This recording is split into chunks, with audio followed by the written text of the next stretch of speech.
Glória a Deus, amigo. Cumprimento a amada igreja na casa do Senhor. Cumprimento o nosso ouvinte também da Rádio AD de Jerusalém, tá? E as demais emissoras. Também nossos amigos do YouTube e nossos irmãos no Facebook e no Instagram que nos acompanha em nome do Senhor Jesus. Hoje nós vamos falar de Jó. A primeira parte, eu vou usar Jó como nos diz ensino, né? O que o inimigo faz na vida do ser humano, né? O porquê nós temos que ter Deus em primeiro lugar nos nossos corações. Havia, Jó, capítulo 1, ele diz: havia um homem na terra de Uz, cujo nome era Jó. Esse homem era íntegro e reto, temia Deus e se desviava do mal. Nasceu-lhe 7 filhos e 3 filhas.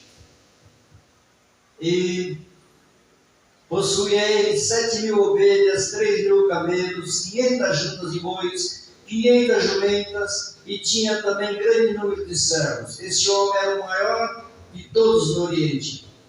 E iam seus filhos à casa um dos outros e faziam banquetes, cada um por sua vez, e mandava convidar suas 3 irmãs, para comer e beber com eles. Terminados os dias de seus banquetes, Jó o chamava e o santificava. Levantando-se de madrugada, oferecia holocausto, segundo o número de todos os seus filhos. Então, e pensava, e dizia: talvez os meus filhos tenham pecado, blasfemado contra Deus, e no seu coração assim fazia Jó continuamente. Aí, Jó, como ele era temente a Deus, tudo que ele tocava prosperava, tudo que ele fazia prosperava. Por isso ele era o mais rico do Oriente, né? Então, irmãos, quando veio a primeira prova de Jó, olha a astúcia de Satanás. Por isso que nós temos que ter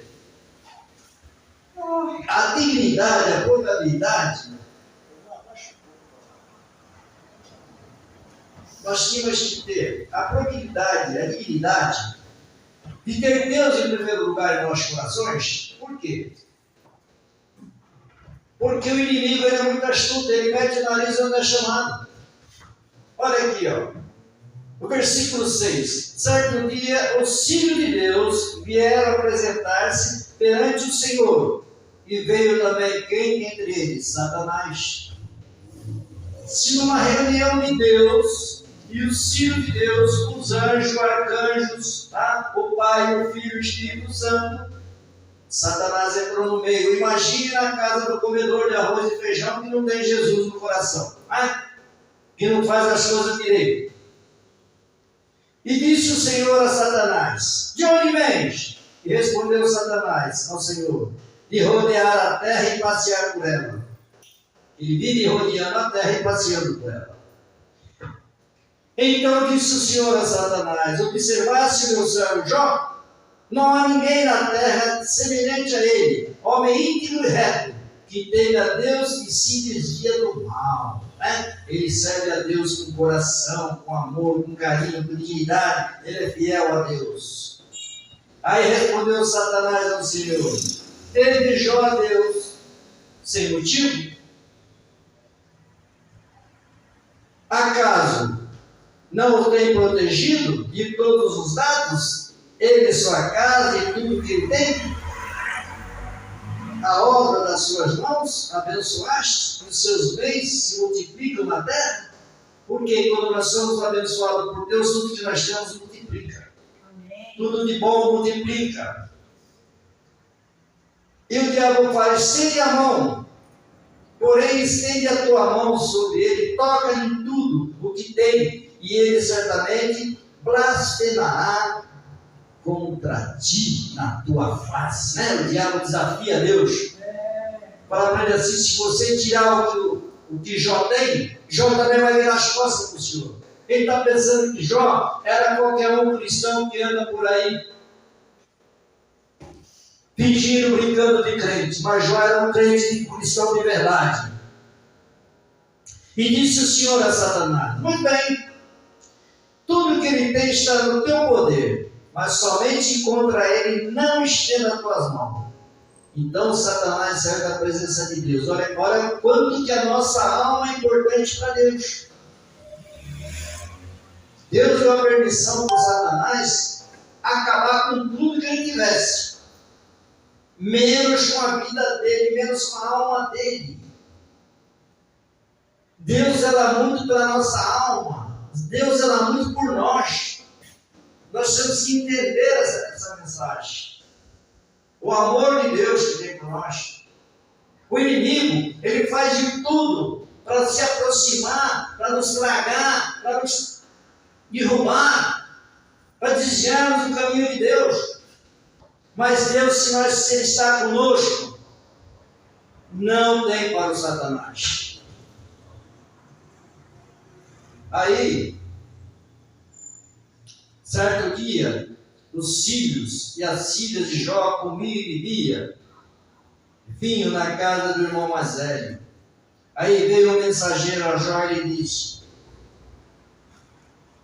os bois que lavravam e os jumentos estavam perto deles. Então deram sobre eles os sabeus e o tomaram, e aos servos mataram ao fio da espada. Só eu escapei para trazer-lhe a notícia. Estando ele ainda falando, veio outro e disse: o fogo de Deus caiu do céu e queimou as ovelhas e os servos e os consumiu. Só eu escapei para trazer a notícia. Então, ainda estando falando, veio outro e disse: dividindo-se os caldeus em 3 bandos, deram sobre os camelos e os tomaram, e os seus servos mataram ao fio da espada. Só eu escapei para te dar a notícia. Estando ele ainda falando, veio outro e disse: tua filha estava comendo e bebendo vinho em casa do irmão mais velho, quando de repente sobreveio um grande vento da banda do deserto, deu nos 4 cantos da casa, que caiu sobre eles e morreram. Só eu escapei para trazer a notícia. Então levantou-se Jó, rasgou o seu manto, raspou a cabeça, lançando-se em terra, adorou a Deus. Olha só a fé, o amor que ele tinha, a confiança que ele tinha em Deus. Porque ali ele perdeu tudo, ele ficou na miséria. Ele perdeu família, ele ficou ele e a esposa, só que toda a riqueza que ele tinha acabou, toda a família acabou, foi dizimada pelo Satanás, com autorização de Deus, com a permissão de Deus, porque não acontece nada na face da terra sem a permissão de Deus. Tudo que acontece na face da terra tem a permissão de Deus. Mas mesmo assim, Jó, como está aqui no capítulo, versículo 20, então Jó se levantou, rasgou seu manto, raspou a cabeça, lançando-se em terra, adorou o Senhor. E no versículo 21 ele disse: nu saí do ventre da minha mãe, nu tornarei para lá. O Senhor me deu e o Senhor tomou. Bendito seja o nome do Senhor. Veja bem, tudo isso, Jó não pecou nem atribuiu a Deus falta nenhuma. E olha só a dignidade de Jó, a sabedoria de Jó que nós temos que dizer. O crente, o cristão, que diz que é conhecedor da Bíblia, qualquer coisa que acontece na vida dele, qualquer infortúnio, ele já diz: é obra do diabo, é o Satanás que fez isso. É, mas com a permissão de Deus, que o Satanás não tem poder nenhum, sem a permissão de Deus. E quando Jó diz: nu, no peito da minha mãe, saí, e nu tornarei, o Senhor o deu e o Senhor tomou, bendito seja o nome do Senhor. Ele não falou que Deus deu e o diabo tirou. Ele não deu ousadia para o Satanás, não. Porque o Satanás não tem que ter ousadia nenhuma. Ele não passa de ser um anjo caído, um espírito caído, por isso que ele se torna maligno. E ele não tem poder nenhum sobre o nosso ministério, sobre a nossa vida. Assim como não teve poder sobre a vida de Jó. Então nós temos que fazer isso. Dar graças em tudo que acontece. É o que Deus pede para nós. Ele tirou tudo. Na sequência, vocês vão ver na sequência, nos próximos capítulos. Ele vê que já não deixou de adorar a Deus quando ele tirou tudo. Ele derramou uma doença, uma lepra, uma coceira maldita na saúde de Jó, no corpo de Jó. Que Jó se coçava com caco de telha e com cinza para acabar a coceira. Os amigos todos viraram as costas. A própria mulher de Jó diz: amaldiçoa esse Deus que você curte e morra. Mas Jó foi fiel até o fim. Por isso que no final Deus restitui a Jó do melhor, o dobro, o triplo do que ele tinha. E é assim que Deus trabalha na nossa vida. Não importa o tamanho do problema, não importa o tamanho do B.O., não importa o tamanho do gigante, maior que está dentro de ti, maior que está dentro de nós, que é o Espírito Santo de Deus, é Jesus Cristo, Deus vivo que nós servimos. Esse é que importa para nós. Se nós vemos, para finalizar, nós vemos lá, no livro de Tiago, 1 Tiago, glória a Deus, aleluia. Deus é maravilhoso, né? Deus sabe de todas as coisas.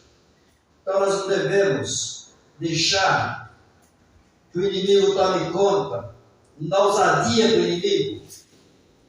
Porque Deus, Ele é Deus. Deus é maior. Não existe o dizer que o inimigo tem poder. Ele não tem poder nenhum. Quem tem poder é Deus. Deus, Ele tem o poder sobre nós. Amém.